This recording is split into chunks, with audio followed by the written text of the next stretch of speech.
여러분 안녕하십니까? 북한이 민에게 보내는 영상편지입니다. 2023년 11월에 탈북한 주쿠바 북한 대사관 2.19 참사의 증언 중에 북한 전 외무상인 이영호에 대한 이야기가 있었습니다. 이영호가 숙청된 것은 들었는데 구체적으로 무슨 혐의로 죽었는지 여러설이 엇갈려 있었습니다. 국가정보원도 이영호가 숙청됐다는 것은 확인해 주었지만 이유를 설명하지 않았습니다.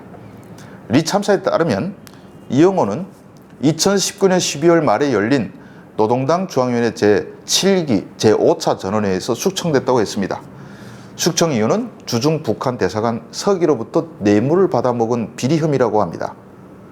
이영호는 끌려가 죽고 온 가족은 정치범 수용소로 끌려갔는데 김정은이 얼마나 이영호를 조졌는지 그때 외무성에서는 외무성이 없어지는 줄 알았다고 벌벌 떨었다고 합니다. 이영호의 후임으로 외교를 것을 아예 모르는 알짜 무식쟁이 이성건이 됐죠. 솔직히 외무성에서 뇌물 먹지 않은 사람이 어디 있겠냐마는 그냥 죽일 때 구실로 거는 것이 비리입니다. 지금 외무상 최선희도 비리가 너무 많아 제가 동아일보에 최선희 일가의 비리에 대해 칼럼도 쓴 적이 있지만 아직 최선희는 숙청되지 않았습니다. 그러니까 북한에서 뇌물죄라는 것은 코에 걸면 코걸이, 귀에 걸면 귀걸이인 것입니다. 제가 이영호의 삶에 대해 언급하는 것은 그가 김씨 일가에게 충성하던 인간들이 어떻게 대를 이어 비참한 죽음을 맞는지를 잘 보여주는 사례이기 때문입니다. 이영호는 1956년생이라 숙청 당시 63세에 불과했습니다. 북한의 고령 간부들을 볼 때 이영호도 오래 해먹을 순 있었지만 결국 제명에 죽지 못했습니다. 북한의 고위 간부들이 다 그렇듯이 이영호도 알고 보면 대대손손 해먹은 집안입니다. 아버지가 이명재 전 노동당 조직지도부 부부장으로 김정일의 신임이 컸습니다.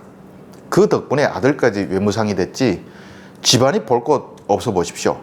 그런 자리 언감생심이죠. 이영호는 남산 중학교와 평양 외국어대 영어문학과를 졸업한 뒤 1978년 외무성에 입사해 줄곧 외교관의 삶을 걸어왔습니다. 그런데 이영호에겐 충격적 비밀이 있습니다. 어머니가 아버지 손에 그것도 총에 맞아 죽었던 것입니다. 이영호가 외무성에 입사한 것이 1978년인데 이듬해인 1979년에 그런 일이 일어났습니다. 이런 말을 해준 사람이 누구냐면 1981년 서울로 망명했던 김정일의 처조카 이한영입니다. 말 나온 김에 먼저 이한영에 대해 말하지 않을 수 없군요. 김정일의 대학 동창 중 하나가 이종혁인데 나중에 아태 부위원장이 됐죠. 이종혁 집에 김정일이 자주 들락거렸는데 그 목적이 바로 그의 형수를 보기 위해서입니다. 이종혁의 아버지가 땅이라는 소설로 유명한 이기영 작가인데 당시 조선문학예술총동맹 위원장을 했습니다.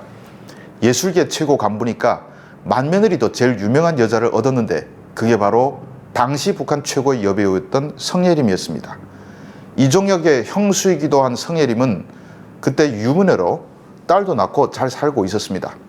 그런데 김정일이가 성예림을 보고 반해서 계속 들락거리던 끝에 조직지도부에 들어가 권력을 가지자 성예림을 강제 이혼시키고 자기가 숨겨놓고 데리고 살았습니다. 그 둘 사이에 태어난 자식이 바로 김정남이라고 해외를 떠돌다가 김정은에게 독살된 김정일의 맏아들입니다. 성예림은 나중에 정신병에 걸려 모스크바에 가서 죽었습니다. 이한영은 성예림의 언니 성혜랑의 아들입니다. 성예림은 어린 김정남을 키울 때 언니를 불러 같이 살며 도움을 많이 받았는데 덕분에 이한영은 남쪽에 망명한 1982년까지 김정일의 부화방탕한 생활을 너무 생생히 목격했습니다. 그가 증언한 이명재가 부인을 쏴 죽인 사건의 전말은 이렇습니다. 김정일이 밤에 여자들을 불러놓고 난잡한 연애를 자주 열었는데 이때 부르는 측근 중에 이명재가 있었습니다. 이명재 부인, 그러니까 이영호의 어머니가 자꾸 남편이 만취해 새벽 서너 시에 들어오니 수상한 겁니다. 당시 이명재의 부인은 김일성대 교수였습니다.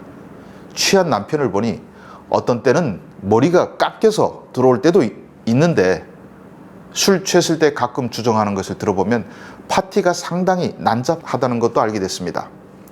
그래서 캐보니까 김정일이 수요일, 토요일에 측근들을 모아놓고 파티를 여는데 여자들 앉혀놓고 남조선 노래도 부르고 난잡하게 파티한다는 감을 잡았습니다. 참지 못한 부인은 한 나라의 미래를 이끌어가야 할 지도자 동지가 이래서야 되겠느냐, 이것은 분명히 잘못된 것이니 수영님께서 지금이라도 바로 잡아달라고 투서를 했습니다. 필적을 감추기 위해 왼손으로 썼다고 합니다. 편지를 2통 써서 한 통은 김일성에게 보내고 한 통은 김경희에게 보냈는데 그가 모르는 사실이 있었습니다. 1979년이면 이미 김일성에게 올라가는 모든 보고가 김정일의 손을 거쳐야 했습니다. 당시 이미 김일성은 상징적 존재였습니다.